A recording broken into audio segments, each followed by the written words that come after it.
Hello दोस्तों, स्वागत है हमारे यूट्यूब चैनल में। और आज की क्लास में हम लोग पढ़ेंगे वीकली करंट अफेयर्स के अंतर्गत 23 अगस्त से 29 अगस्त तक के जो भी इम्पोर्टेंट करंट अफेयर्स हैं उनके बारे में हम लोग डिस्कस करेंगे आज की क्लास में, जिसमें जो भी इस सप्ताह की बुक्स हैं, जो भी इम्पोर्टेंट अपॉइंटमेंट हुए हैं इस सप्ताह, और साथ ही साथ जो भी नई योजनाएँ आई हैं, नए पोर्टल आए हैं और जो भी अवार्ड्स इस सप्ताह दिए गए, सभी के बारे में हम डिस्कस करेंगे आज की क्लास में। तो चलिए स्टार्ट करते हैं। और सबसे पहले इसमें देखते हैं जो भी बुक्स एंड ऑथर हैं उनके बारे में। तो देखिए, हम हर Sunday weekly current affairs discuss करते हैं, जिसमें जो भी पूरे सप्ताह का करंट अफेयर्स होता है उसको हम इसमें डिस्कस करते हैं। और आप हमारी चैनल की प्लेलिस्ट में जाएंगे तो वहाँ पर आपको वीकली करंट अफेयर्स के नाम से प्लेलिस्ट मिलेगी और वहाँ से आप उन लेक्चर्स को भी देख सकते हैं जो हम ऑलरेडी पहले ही कवर कर चुके हैं। तो चलिए, जो भी बुक्स एंड ऑथर हैं इस सप्ताह की उनके बारे में हम देखते हैं। तो सबसे पहले देखिए, हर सप्ताह बुक्स रिलीज होती रहती हैं। आप देखेंगे कि हर सप्ताह 4 to 5 बुक्स आपको देखने को मिलेंगी। तो इसमें एक बुक है operation Trojan house. Operation Trojan house, ये जो बुक है ये किसके द्वारा लिखी गई है? तो ये लिखी गई है दो लोगों के द्वारा, जिनमें है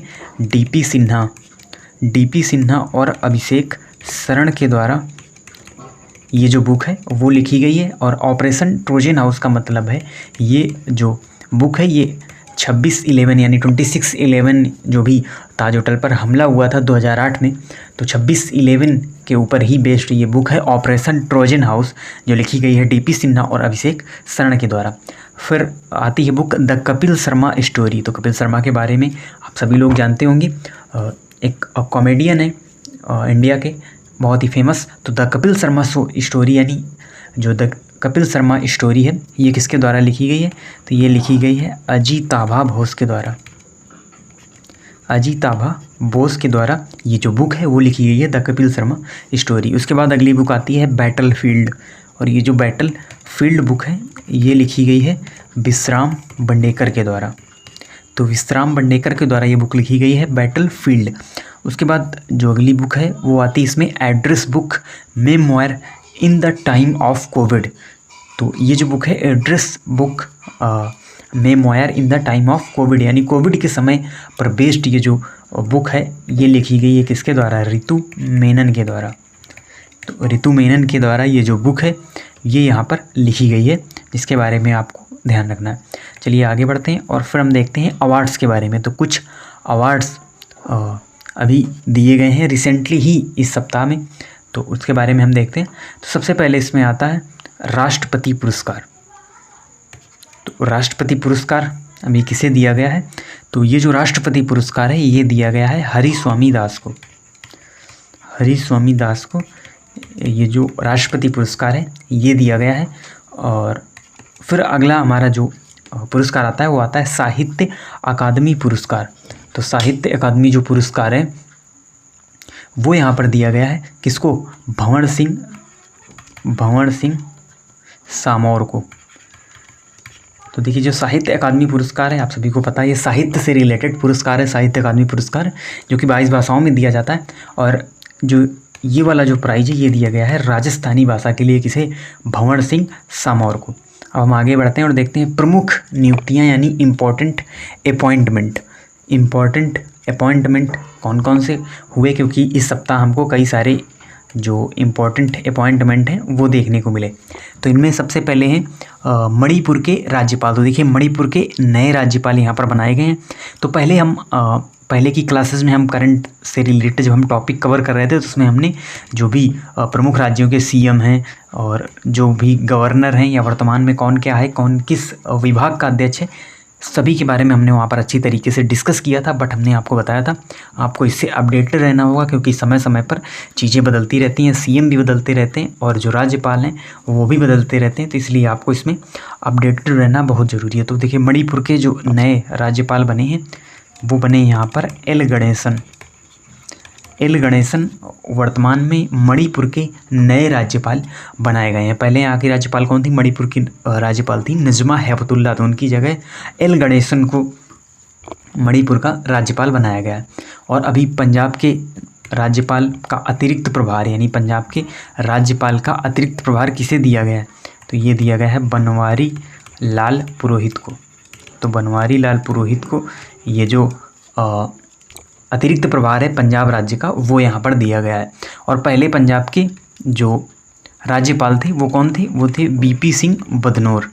बीपी सिंह बदनौर पहले पंजाब के राज्यपाल हैं, और जो पंजाब का राज्यपाल होगा वही चंडीगढ़ का प्रशासक भी होगा। चंडीगढ़ जो कि एक यूनियन टेरिटरी है, उसका भी प्रशासक होगा वही राज्यपाल जो पंजाब का राज्यपाल होगा। तो बीपी सिंह बदनौर पहले राज्यपाल थे, अब वो रिटायर हो रहे थे, इसलिए पंजाब के राज्यपाल का अतिरिक्त प्रभार दिया गया है बनवारी लाल पुरोहित को। और साथ ही साथ ये चंडीगढ़ के प्रशासक भी होंगे, एडमिनिस्ट्रेटर भी होंगे। उसके बाद फिर जो अगला नाम आता है वो है बीएसएफ के डीजी, बीएसएफ के नए डीजी। डीजी का मतलब डायरेक्टर जनरल महानिदेशक। तो बीएसएफ के नए डायरेक्टर जनरल अभी बनाए गए हैं पंकज कुमार सिंह। पंकज कुमार सिंह बीएसएफ के नए डीजी बनाए गए, और पहले जो इसके डायरेक्टर जनरल थे बीएसएफ के वो कौन थे? वो थे राकेश अस्थाना। तो राकेश अस्थाना की जगह अब पंकज कुमार सिंह को बीएसएफ के नए डीजी के रूप में अपॉइंट किया गया है। और हमने आपको पहले भी बताया था प्रमुख नियुक्तियों में, तब हमने आपको वहाँ पर राकेश अस्थाना पढ़ाया था, बट आपको बराबर इससे अपडेटेड रहना होगा। फिर जो अगला क्वेश्चन है वो है आईटीबीपी के नए डीजी। तो आईटीबीपी के भी यानी जो इंडियन तिब्बत बॉर्डर पुलिस है उसके भी नए डीजी बनाए गए, डायरेक्टर जनरल बनाए गए। तो इनको भी बदला गया, यानी अब जो वर्तमान में आईटीबीपी के नए डीजी हैं वो हैं संजय अरोड़ा। संजय अरोड़ा वर्तमान में नए डीजी हैं। तो ये 4 अपॉइंटमेंट हुए हैं, और पहले आईटीबीपी के जो डीजी थे यानी डायरेक्टर जनरल थे वो कौन थे? एसएस देसवाल। तो एसएस देसवाल पहले आईटीबीपी के नए यानी पहले के डायरेक्टर जनरल थे, और अब नए बनाए गए हैं संजय अरोड़ा। तो इनका नाम आपको याद रखना है, कभी भी क्वेश्चन पूछा जाए इनसे रिलेटेड तो एसएस देसवाल भी आपको ऑप्शन में दिया जाएगा, बट आपको यहाँ पर सही आंसर टिक करना होगा। फिर हम आगे देखते हैं कुछ योजनाएं और कुछ पोर्टल्स के बारे में जो इस सप्ताह जारी की गई, जो भी योजनाएं इस सप्ताह लाई गई। तो इनमें है आजीविका सहायता योजना। आजीविका सहायता योजना ये किसके द्वारा लाई गई है? तो ये लाई गई है मणिपुर, यानी मणिपुर राज्य की ये योजना है आजीविका सहायता योजना। फिर आता है मिशन वात्सल्य। मिशन वात्सल्य किसने स्टार्ट किया? तो ये स्टार्ट किया है महाराष्ट्र राज्य ने। महाराष्ट्र राज्य के द्वारा मिशन वात्सल्य शुरू किया गया है। फिर आता है ई श्रम पोर्टल, किससे रिलेटेड है? तो जो ई श्रम पोर्टल आया है ये रिलेटेड है असंगठित क्षेत्र से। असंगठित क्षेत्र का मतलब क्या है? जो अनऑर्गेनाइज्ड फील्ड हैं, यानी जो ऐसे वर्कर हैं जो असंगठित हैं, यानी किसी संगठन में कार्य नहीं करते, जैसे ये ठेले वाले हो गए, रिक्शे वाले हो गए, तो ये सभी उसमें शामिल होंगे, असंगठित क्षेत्र में शामिल होंगे। और इनके लिए एक पोर्टल बनाया गया है जिसमें ये रजिस्ट्रेशन करेंगे, तो इनसे रिलेटेड जो भी योजनाएं आती हैं उनको अच्छी तरीके से उनका क्रियान्वयन किया जा सकता है इस पोर्टल के माध्यम से। इसीलिए ये ई श्रम पोर्टल लॉन्च किया गया है श्रम मंत्रालय के द्वारा, और ये रिलेटेड है असंगठित क्षेत्र के जो भी वर्कर्स हैं, मजदूर हैं, उनसे। फिर आता है अगला जो प्रोग्राम है वैक्सीनेट इंडिया प्रोग्राम। तो वैक्सीनेट इंडिया जो प्रोग्राम है ये कहाँ लॉन्च किया गया? तो ये लॉन्च किया गया है कर्नाटक में।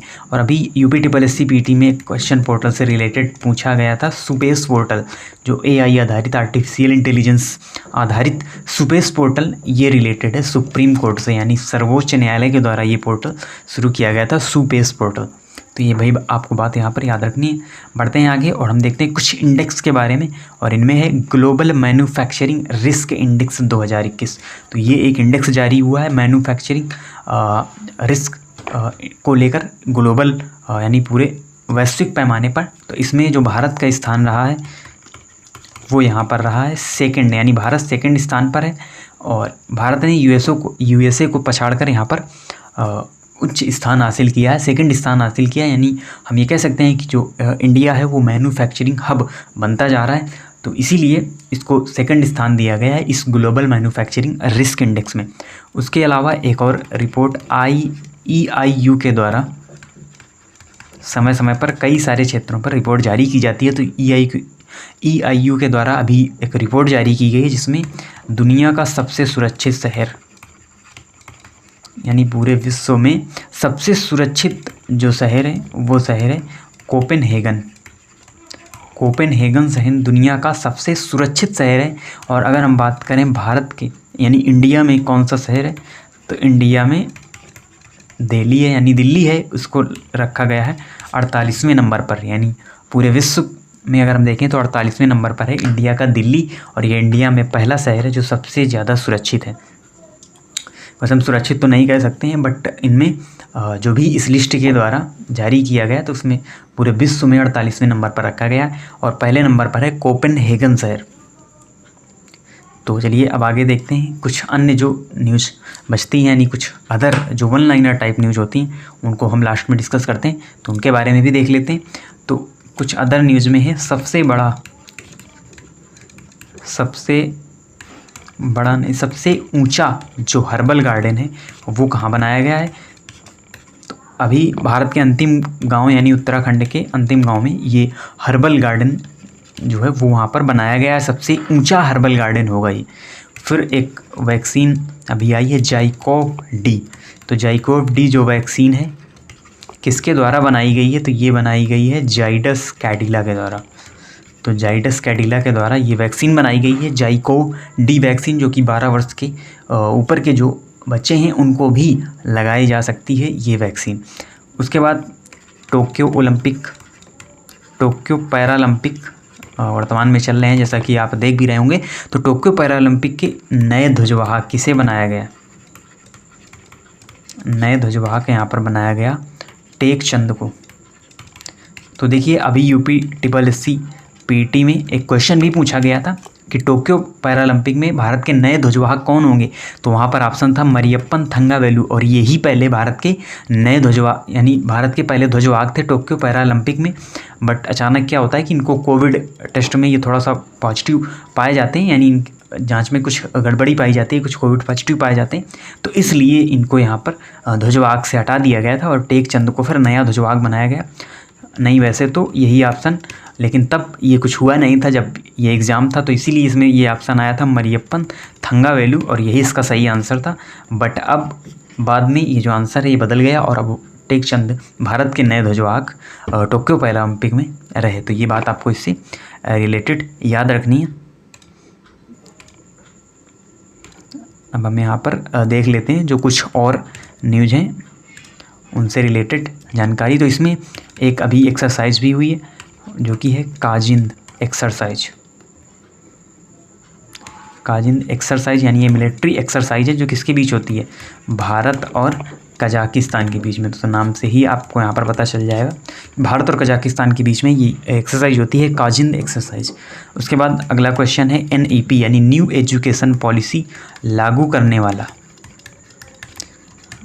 करने वाला दूसरा राज्य कौन बना है, तो दूसरा राज्य यहाँ पर बना है MP, और सबसे पहले इसको लागू किया था कर्नाटक ने, और फिर जो दूसरा राज्य बना है वो बना है मध्य प्रदेश। तो ये ऑल ओवर पूरा करंट अफेयर्स था पूरे सप्ताह का, और इसी प्रकार के इन्फॉर्मेटिव वीडियोज़ के लिए आप हमारे चैनल को सब्सक्राइब करें, साथ ही साथ बेल आइकन को भी प्रेस करें, जिससे जो भी न्यू वीडियो अपलोड होता है उसकी नोटिफिकेशन आपको मिल सके। और इसी तरीके से चैनल से जुड़े रहिए, और हर संडे आप इस वीकली करंट अफेयर्स को ज़रूर पढ़ें, जिससे आप अपडेटेड रहें पूरे सप्ताह भर की न्यूज़ से। जो भी बदलाव होते हैं अलग अलग जगह, जो भी नई चीज़ें आती हैं सभी हम इसमें इंक्लूड करते हैं इस साप्ताहिक करंट अफेयर्स में, या हम कह लें वीकली करंट अफेयर्स में। तो आप इसी तरीके से चैनल से जुड़े रहिए। मिलते हैं आपसे नेक्स्ट वीडियो में, तब तक के लिए धन्यवाद।